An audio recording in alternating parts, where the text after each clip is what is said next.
Hey everybody, welcome to the Millennial Mogul podcast. I am your host, Tiffany Renee. This is where you can hear from experts within your niche on how to monetize, maximize, and capitalize in your business as an aspiring millennial mogul. Millennial Mogul is tailor-made to the entrepreneur. I am super ecstatic about this episode because we are talking about women who are dominating the trucking industry. And I have a phenomenal woman here with me today. She is a wife, she is a mother, she is a businesswoman, and most importantly, what I love about this, she is a woman of God, but a woman of God with balance. She is the co-owner of Landwave Holdings. Her and her husband own 5 trucks, they own 5 trailers, and what I find fascinating about Tiffany is the fact that she literally came from the legal field into the trucking industry, and I think it's very amazing. So let's get right into this interview on today. Tiffany, thank you so much for being my guest on today. Thank you for having me. No problem. I love it. To be here. Thank you. Oh my goodness. So you were literally a litigation paralegal. Yes. And now you are an owner-operator in the trucking industry. I have my own authority, yes. I love that. Trucking, yes. How did that happen? Well, I was a litigation paralegal for 14 years. I always felt like the courtroom was my passion. I enjoyed working in the legal field and just understanding the law. Mm-hmm. I got pregnant with our little one. My husband has always wanted to own his own trucks. He worked for Republic Services, Waste Management, so he always had his Class B license.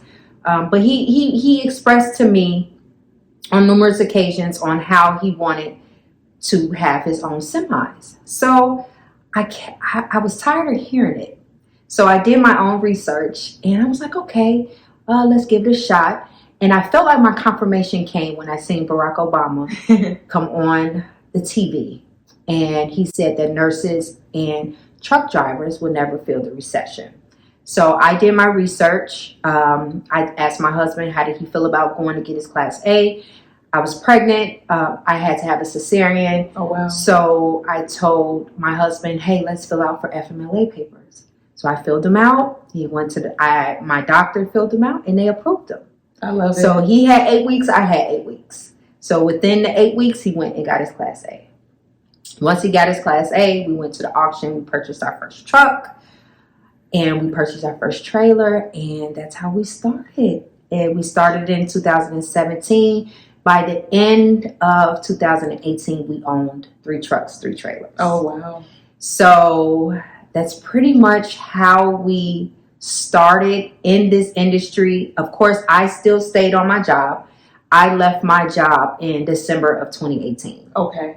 So that was the last time I worked with anybody in the courtroom. But it was okay. I fed my husband's dream and it also became my passion.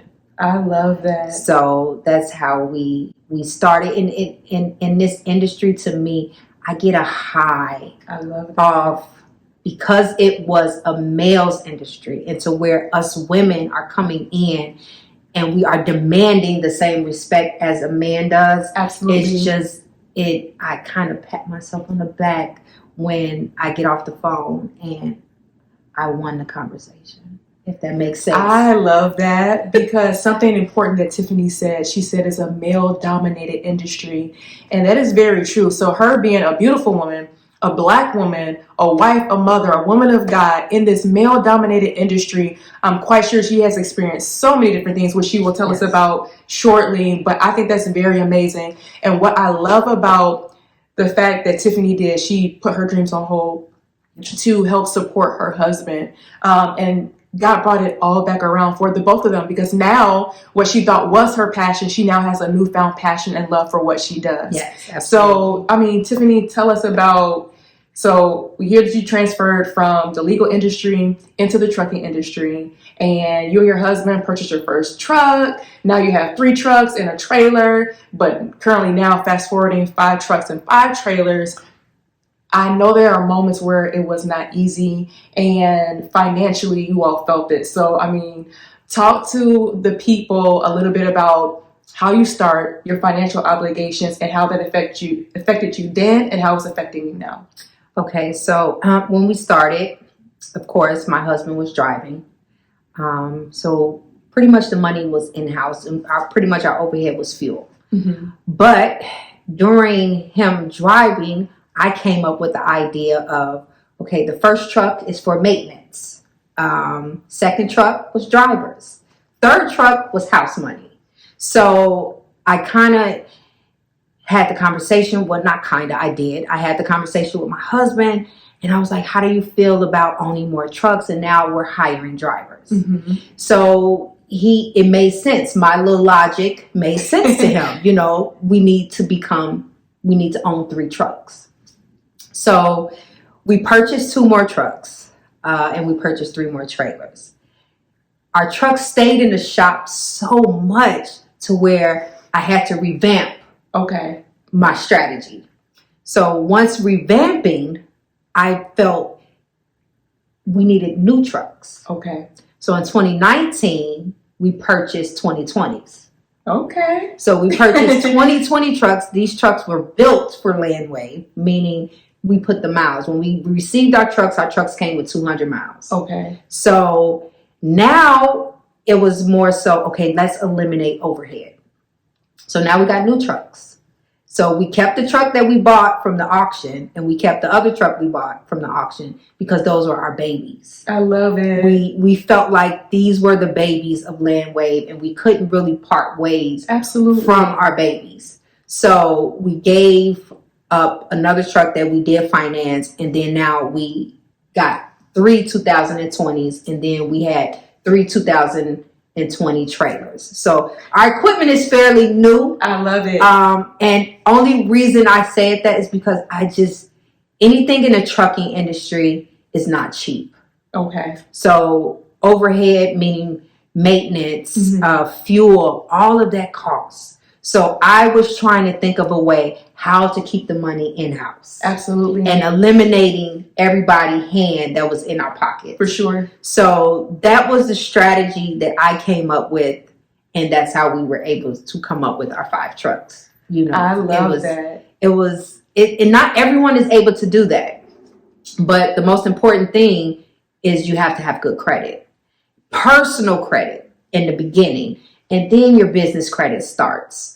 And then once your business credit starts, now you can go out and start leasing and financing under the business, and you eliminate yourself. I love that. If that makes sense. It definitely makes sense. So how important is it? So you mentioned credit, you mentioned about financing. So how does that person accumulate? What process do they need to take to have that good credit? Where do they reach out to even get started within the trucking industry? So you mentioned Class B. Your husband had that, but then he ended up getting his Class A. I mean, walk us through those steps in that process of someone who wants to just start off in the trucking industry. Well, of course, you have to have a Class A license. Anything you're operating, brakes, air brakes, you need your Class A license. I recommend with financing. My experience with financing, a lot of banks don't like to finance tractors and trailers because they're never at where they're supposed to be at. Wow. They're over the road. Mm-hmm. So you can't really come repo a tractor because they're over the road. For sure. That was my experience. But also my husband and I did have good credit. Good. So the first truck that we did finance, they listed us as a guarantor. Okay. They wanted to see how we were able to keep up. And then that's when our business credit started. I love that. So once they seen that Wells Fargo financed us, and it was on our personal and business, then it was like, okay, well, maybe we could take a chance with them. Because we had good 6 months of payments. And we were paying extra. So our balance was decreasing, and they were able to see that the balance was decreasing from the originating balance. I love that. It makes a lot of sense, because what I hear you saying is that you have to be integral, even in your personal life when it comes to financing, and have order in that, because our pastor always talks about order and divine order and instructions, stuff like that. So these are the instructions. I want to put a pin in this right here. So our personal lives can actually affect our business lives. Absolutely. Which means it has to be in order. She talked about personal credit and business credit because many people don't know this. Even starting off, I had to find that out.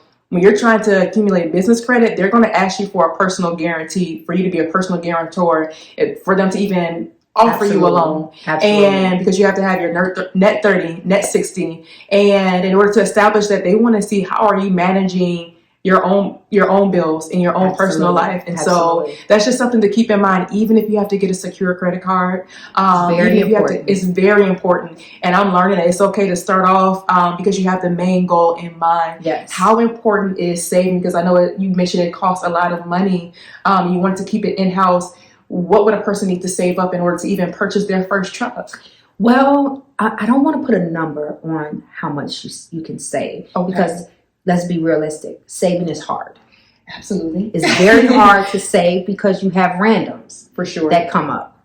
I would say something that you're comfortable with because not everybody requires a big down deposit for a truck. Okay. You could find a semi truck for $30,000, $40,000, just like a car. Mm-hmm. You know, you put down what you want to put down, but the financing is just a little different. Okay. Because when you're purchasing trucks, you got to have they are more friendly to give a person with a Class A license versus you and I decide to go purchase a truck. They're very reluctant.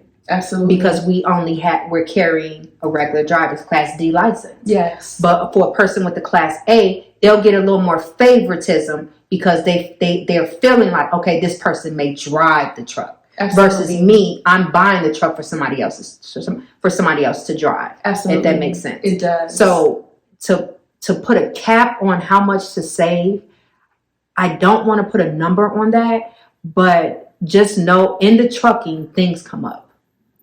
And you have to be prepared.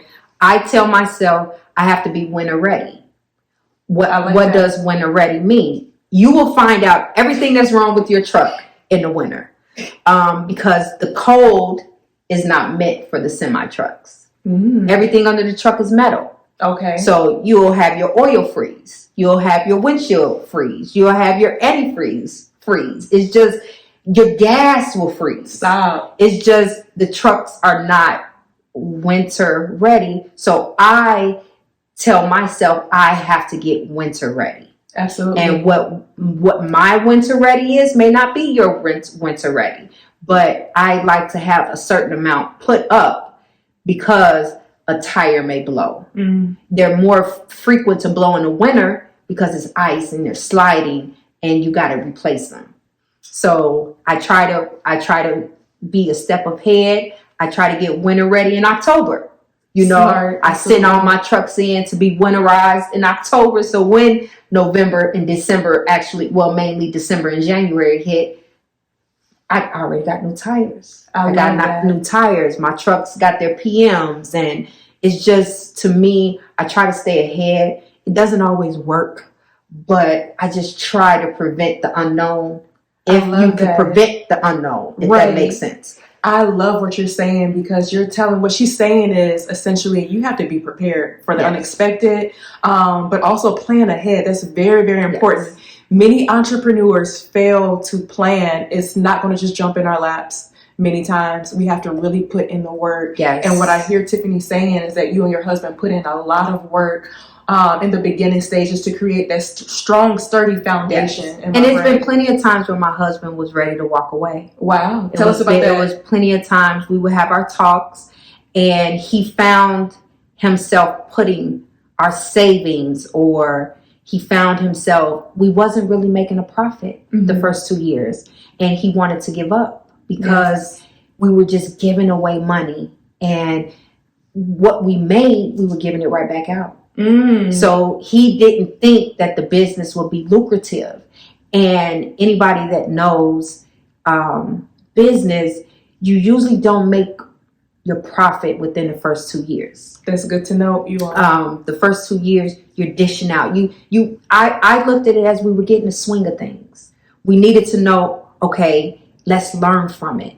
And he listened, and he allowed me to lead. I like that. When it was the trucks and the drivers, that's when he stepped in.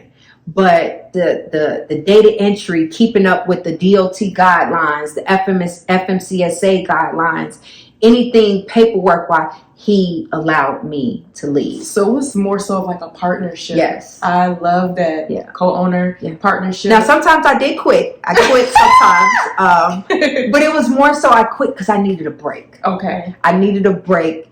And I needed him to see what I did on a daily, like this was a lot. Absolutely. So I used to quit and I would make him, hey, you take care of it, you know, and it would be a temporary quit because I would see him struggling and I'm like, oh, you know how, but it was just the more so of him knowing, hey, there's work to be done on the back end. Absolutely. Just because the trucks are moving, that doesn't mean work stopped.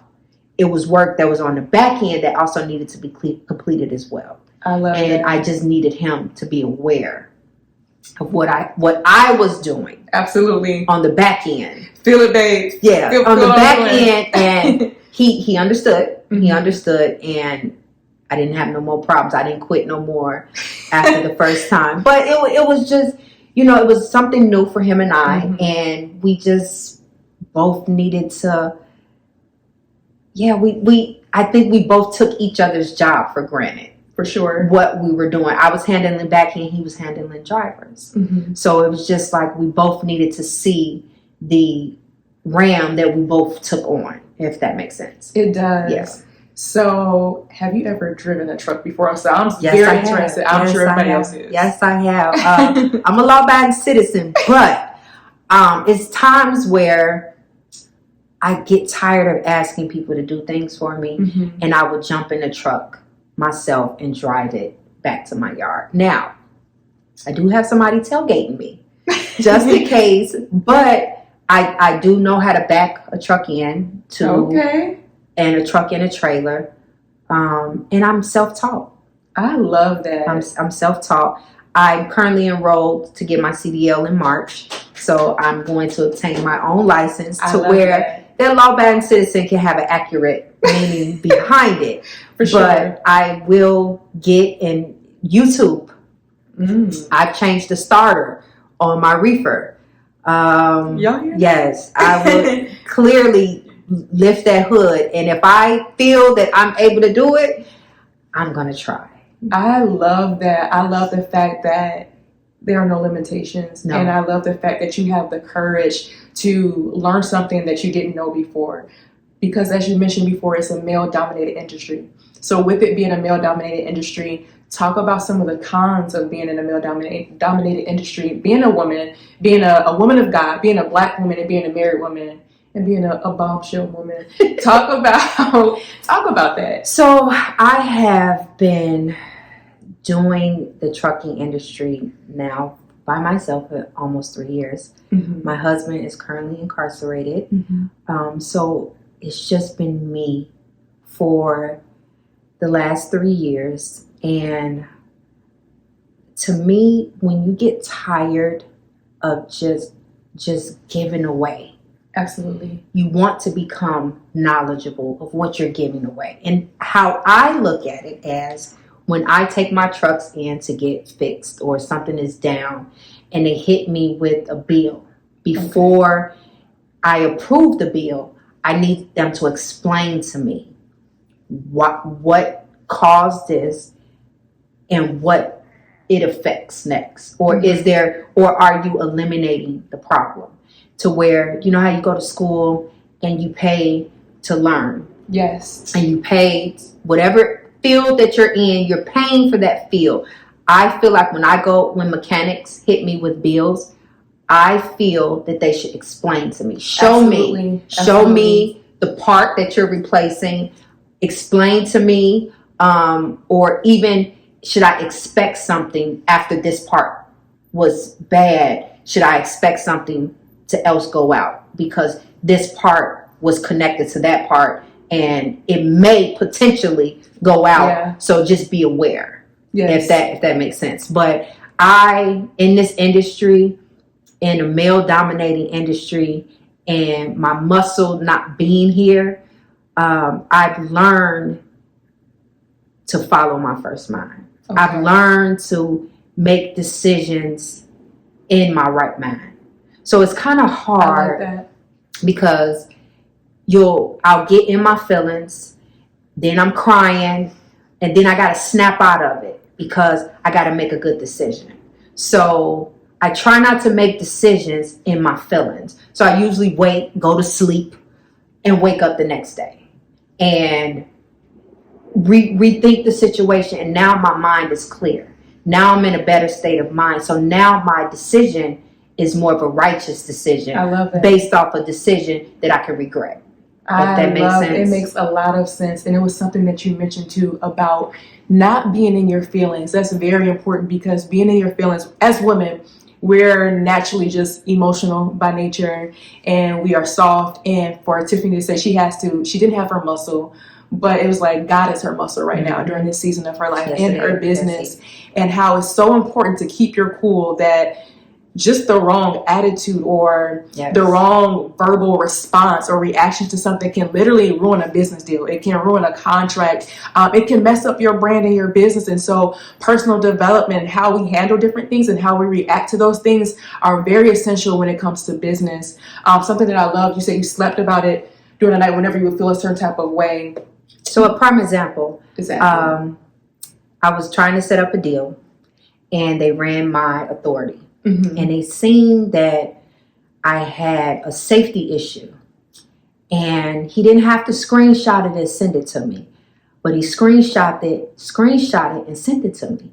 So, of course, this is my business. Anything negative about my business, I'm going to take to the heart. For sure. So, I was upset because, first off, the deal didn't go through. Second off, now there's a bad safety score out there about my business. And I believe it was like alcohol and drugs. Oh, wow. So I was in my feelings, didn't really pay attention to the screenshot that he sent me.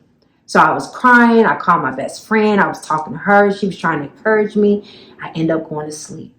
Mm-hmm. So I could have kept going with the guy, but he just shut me down. Yes. And I went to sleep and I woke up. And some told me, go look at that screenshot. So I got up, it was about 4:30 in the morning. I went and looked at the screenshot. It wasn't even my truck. It wasn't my driver, nor was it my trailer. Look at God. So I get on the phone with the FMCSA because now at 4 o'clock, I need everybody up. Let's fix this problem. Anybody that knows in trucking, the DOT, they are not friendly people. Okay. So I get on the phone with them. And I was just so lucky to get someone on the phone. And she walked me through on how to dispute that. Mm-hmm. And I thanked her. I tried to buy her some Starbucks. And she was all the way in Washington. I was trying to Instacart her. And I just thanked her. And when I got off the phone with her, all I could do is thank God. Yes. I thanked God for allowing me to not get irate, get in my feelings. The man and I become combative. It was just a calmness came over me, and I went and looked at the spreadsheet again, and it wasn't me. I love that. It was not my business. So I cried for no reason, but the little voice, God said, I got you. I got you. I got you. So that's when I was able to look at it again and see it's not Landwave.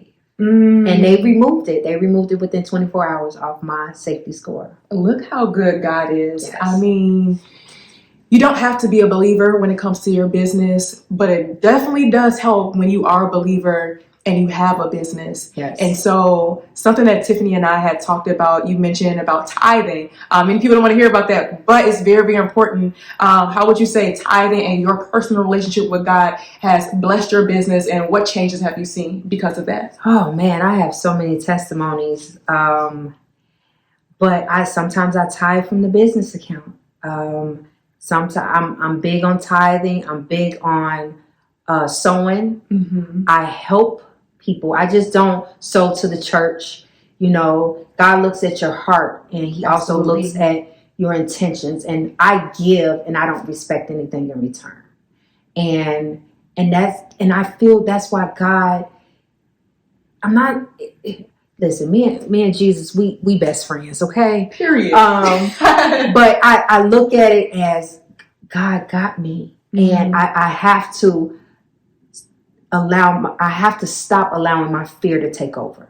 Can you say that again? I have to stop allowing my fear to take over. I love that. Because your fear can step in and then it messes up the faith. So I tried it's harder said than done, but when I keep telling myself and I keep manifesting, it happens. So I usually try to take my hands off any situation that cause confrontation. I try to step back and I'm like, God, you got it. You got it. And not trying to minister and not trying to say, hey, my relationship is the relationship. This is my relationship that I have with God. And only thing that I can encourage, if you do not have some type of relationship with God, I advise everyone to get some type of relationship with Him. You ain't got to have the holiest, but you got to have some type of relationship with Him in order in any business that you're trying to do. Absolutely. Because you're going to hit times where you want to give up. And you're going to hit times where you can't see the light. But you got to understand, God knows what's going to happen before we do. So you just got to allow it to play out. You got to take your hands off of it and allow God to fix it. And that has been my motto since my husband's been gone for almost 3 years. And it's been times where my fear didn't kicked in, but I have to change the channel. Absolutely. Because to me, everything's a mind. It's mental. Yes, it is. So once your mental is right, your body flows. I love that. Yes. And with your husband being gone, were there moments, I know you say there were moments you want to quit, but like, was there a moment in your life you're like, God, I just can't do this anymore? Oh, like, yeah. I don't want to go down the fort no more. I'm done. Yeah. Yes. It'd be times where I get angry at him. I'll get angry, like, why? Like, I'll get angry because to me, I'm in this situation to where this was your job. Right. You know, like I was to where now I have to take care of the business, take care of the drivers, take care of the kids, take care of the house. Yes. And to where somewhere along the line, I've lost me because I feel like if everybody else is taken care of, I should be okay. Yes. And that's not the case. Yes. I cannot nurture everyone and then forget. And you're empty. What makes me happy. But it's been plenty of times where I'll get angry at him and he hasn't even done anything but just sit there in jail. But I just get angry because the type of backlash that I get, he would never got it. Absolutely. He would have never experienced to where the fight that I have to put up, he wouldn't have never had to do it. It would have just, he would have walked in the room and to me, whatever he asked for or whatever, the times that I did see him, it wasn't a struggle. But when I walk in the room, then I have to argue or I can't be feminine because now I have to bulk my shoulders up or, you know, it's just the same respect that he received in the industry. Sometimes I have to demand that respect. Absolutely. Versus him walking in the room, it was just automatically given. Because he's a man. Because he's a man. Yes. So those are my difficult times, especially dealing with repairs. Okay. Because I don't know. And I'm learning. And sometimes I have to ask people. But now it's like even when you ask people, they want their handout too. So it's like I have to get on YouTube and I have to figure it out myself. And I have a handful of people that will help me.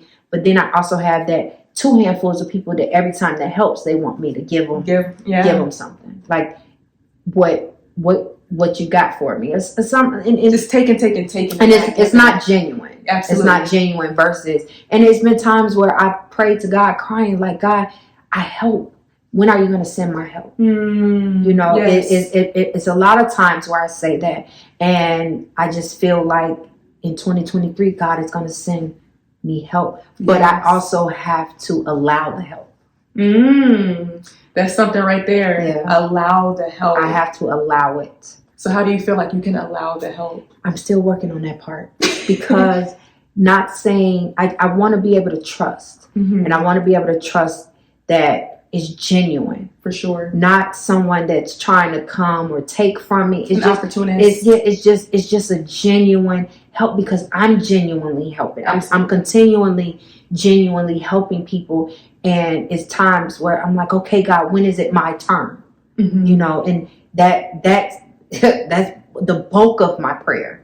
Like, but then I got a little, okay, but I gotta allow it. So I'm working on that flaw that I do have, to where I'm not easily to trust as easily as I should, and allow someone to come in and help.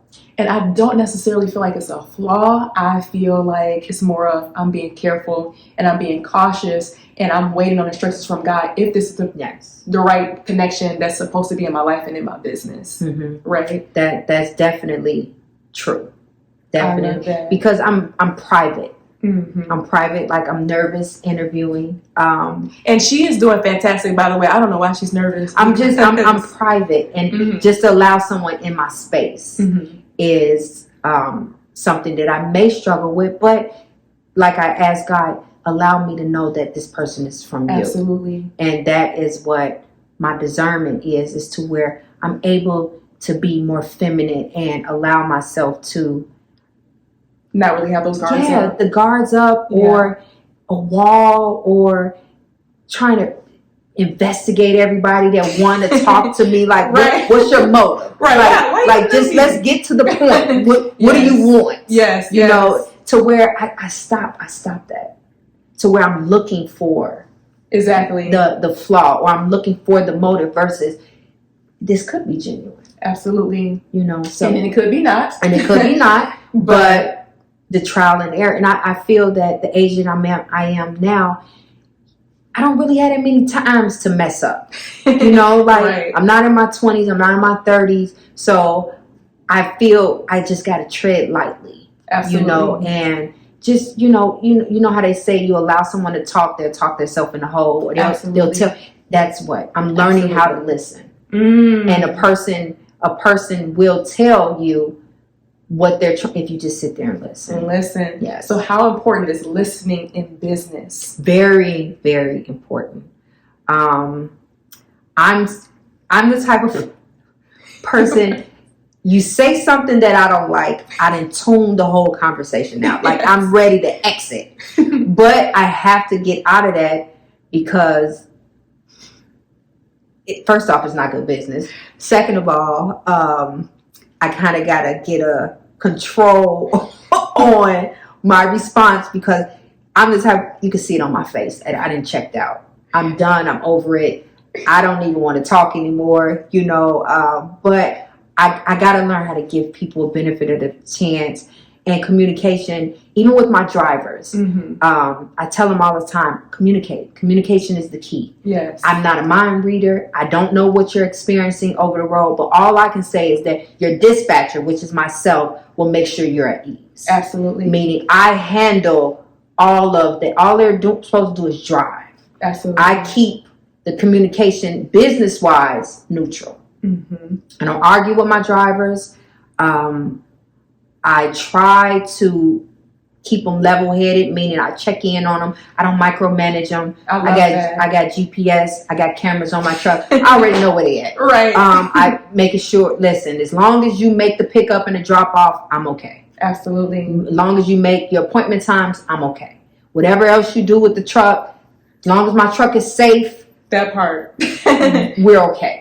I love that. Yes. I'm sorry. I have to really go back and say, when Tiffany said sometimes she may drown people out and she has to learn not to do that, I'm sorry, y'all. I gotta be myself. I literally heard Michael Jackson's song, Beat It. Yeah. Literally. I check out.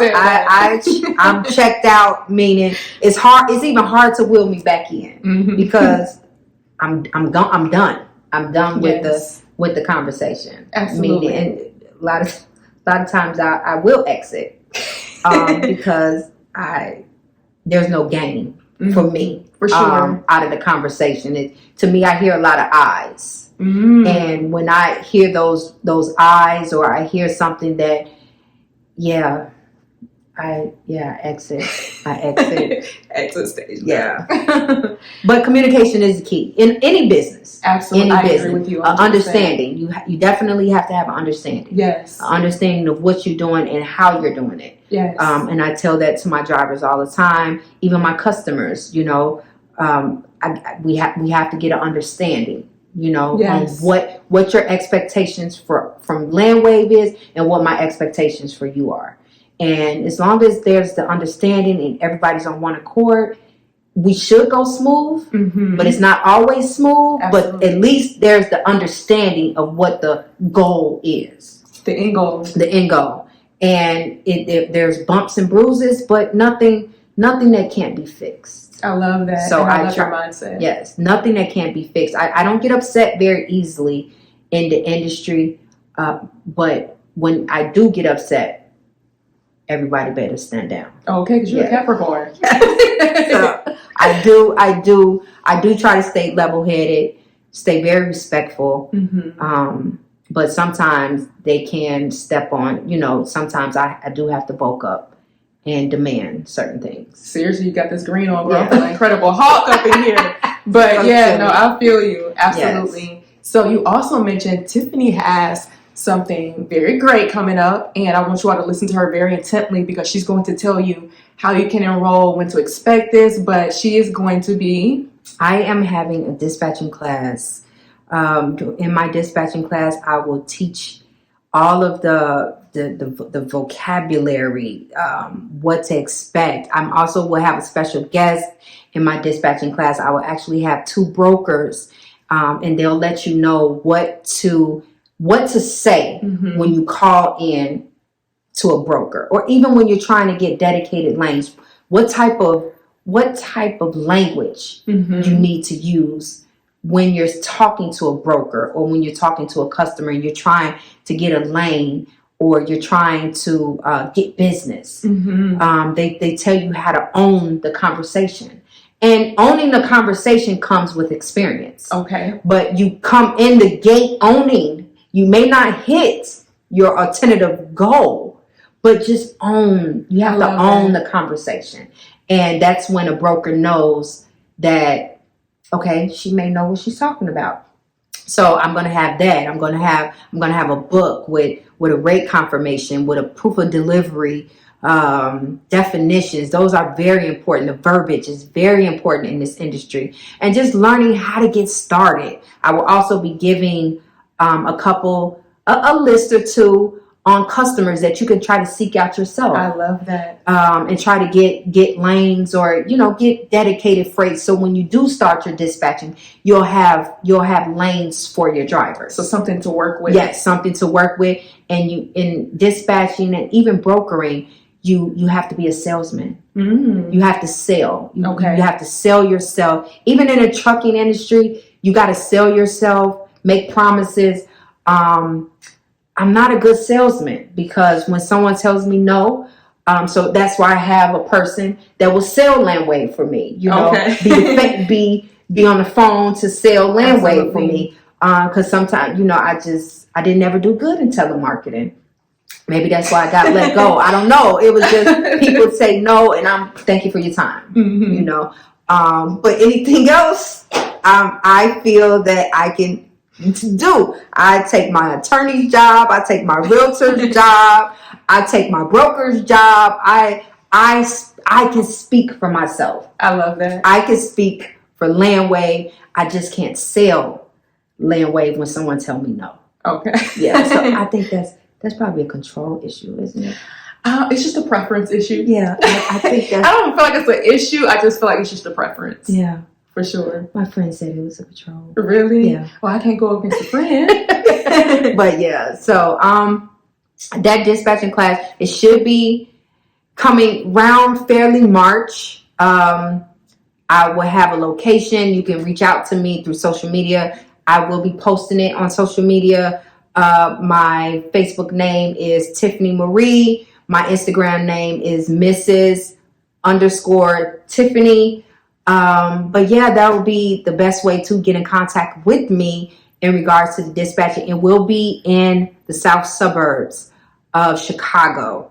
So I'm really excited about the dispatching class. I'm excited for the people, and they can come and meet with the brokers, and the brokers can tell you everything that you need to know when you're calling in. They'll tell you your lanes. They'll tell you how much to bid for, or I'll also be demonstrating with the DAT board to show you how to search for lanes and show how to. I will also be showing how to post the trucks and how to search for lanes. You can search from state to state. It's your preference. The board is definitely user friendly, but I will definitely be showing people how to use the board and how much everything costs. You know, I will also be letting people know what your cost is to start up a dispatching class, and it's a dispatching service, and it's not hard at all. You know, I like that. But yeah, I would definitely be teaching all of that in my class. I'm very excited.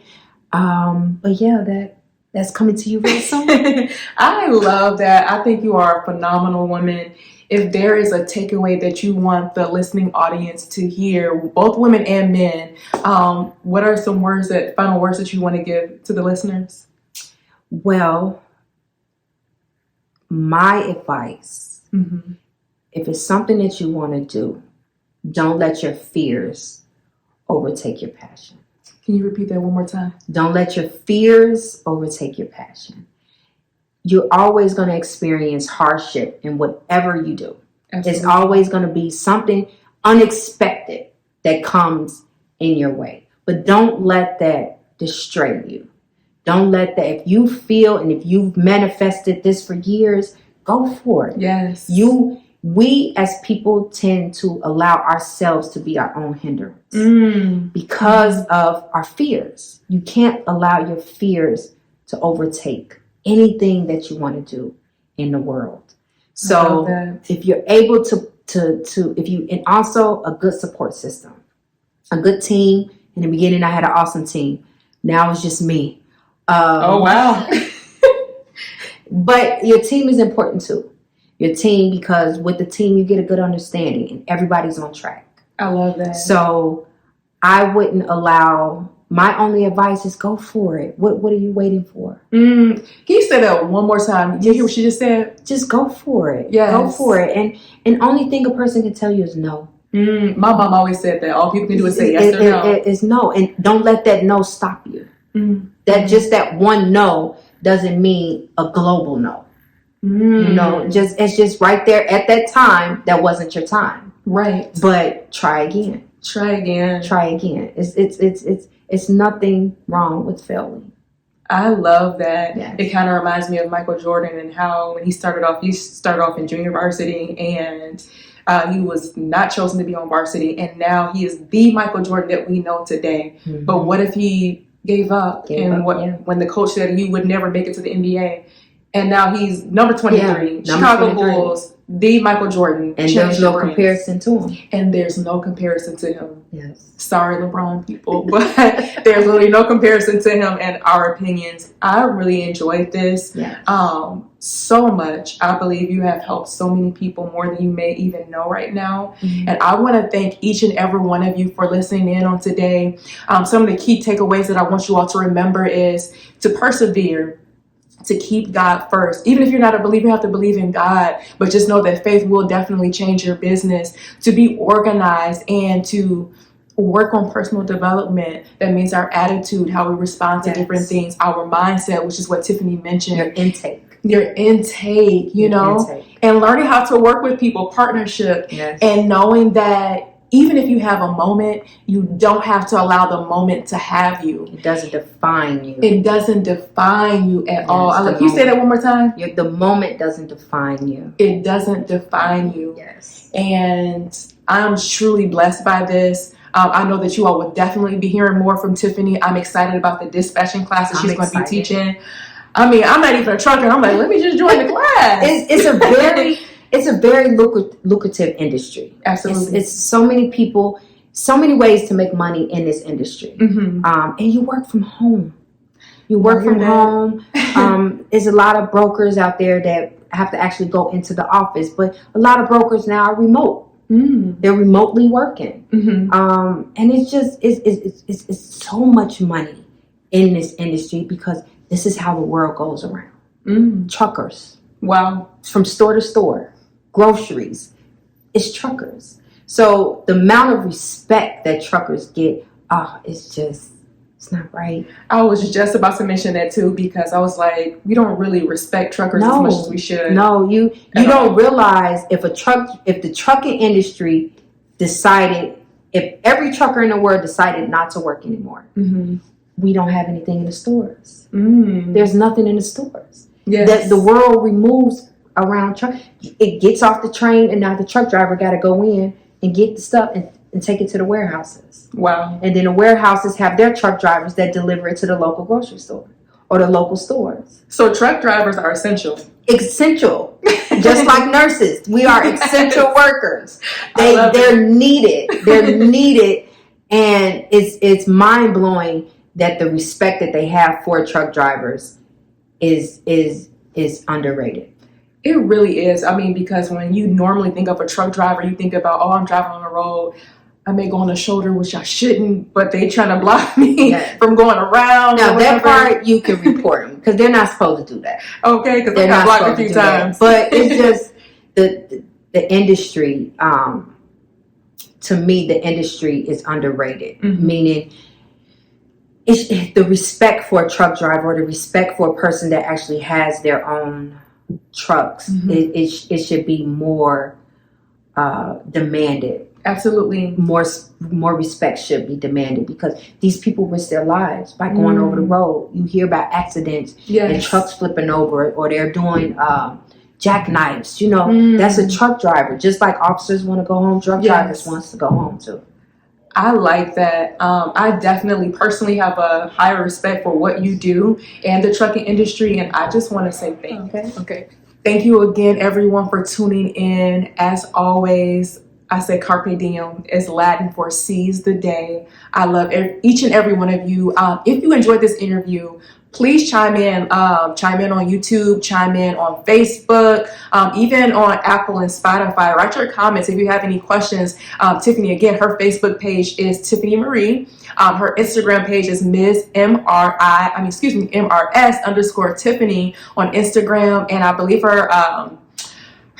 what is your email? My email is tfoster@landwaveholding.com. That's T as in Tom, FOSTER at Landwave, LANDWAV as in Victor, E as in Elephant, Holding, HOLDING.com. I'll be happy to answer any questions that you may have in regards to the industry and also in regards to the upcoming dispatching class. I love that. Yes. Can you tell me one more time what class? The dispatching class.